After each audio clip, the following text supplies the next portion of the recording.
waa geed weyn oo ku yaalay wadanka Mareykanka si gaar ahaaneed state-ka Colorado.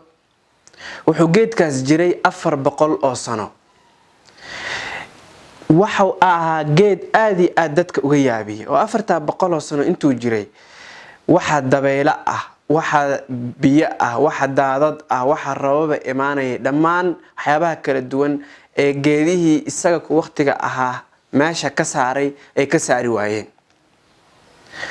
jiritaankaas dheer ee geedkaas iyadoo lala yaabana ayaa hal mar waxa ku soo baxay geedkii isaga ahaa ciidan cayayaan ah.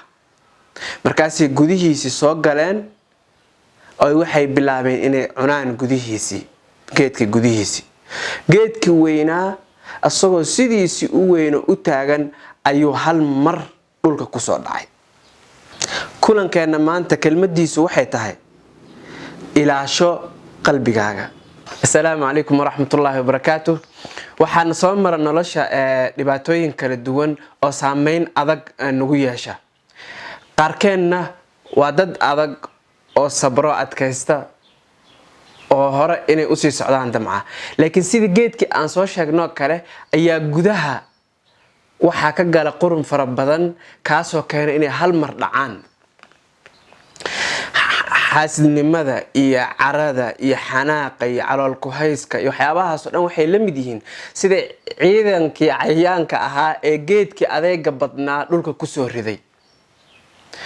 waxa ogaanaysaa dhibaato markay ku soo marto oo qof dhibaato ku geysto, qof kuugu dhawaa oo ku khiyaano, qof noloshaada ku jiray uu ka baxo balan lahaydeen, markii qof aad nolosha wadaagayseen aad ku kala tagtaan furiin oo kale tusaale ahaan, markii qof business kaala dhaxeeyay uu ku khiyaano ama si xun kuula dhaqmo, iyo qof saaxiib ah oo waxaad ka filanay kuula dhaqmo, intaba hadii dhibaatooyinkaas iyo dhacdooyinkaas kala duwan ee ku soo maray aadan ama qofkii laftigiisa cafinin, haday ku sahlan tahay mararka qaar way adag tahay qofkii in qofkii si toos qofkii uu cafiyo oo xaalad caadi ay ku soo noqoto.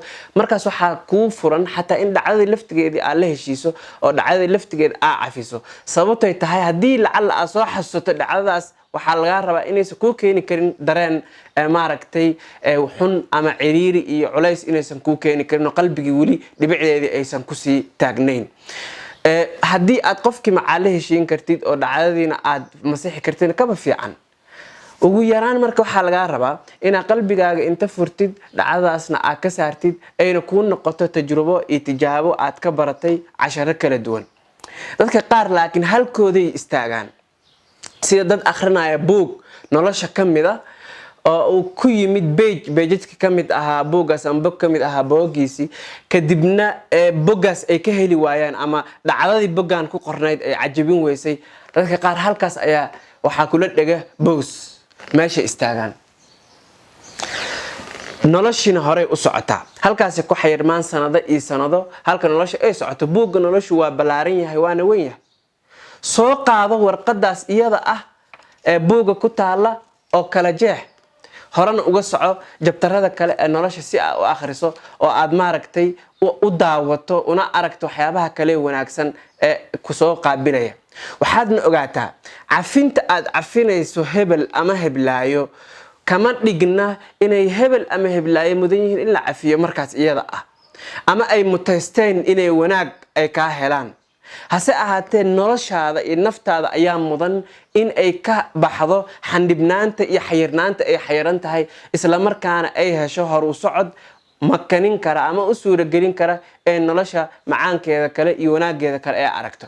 waxaad wax u cafinayso ma ahan qof kale dartiis ee naftaada darteed ayaa u cafinaysaa iyo si aad uga badbaadid xanuunka qalbiga madoobaada. sababtoo ah markastoo dhacda xun ay kula soo gudboonaato dhibic ayaa qalbigaaga ku dhacaysa. markastoo xanuunku kula soo gudboonaado dhibic kale ayaa ku dhacaysa. markastoo qofku khiyaano oo la xanuunsato dhibic kale ayaa ku dhacaysa. haddii dhibcahaas aan laga nadiifinin qalbigii oo aanan laga saarin waxaad ogaanaysaa inuu qalbiga xanuunsan yahay. alaa wa inna fil jasadi mudghah. nabiga sallallahu alayhi wasallam jirka waxaa ku jira cad hilib ah.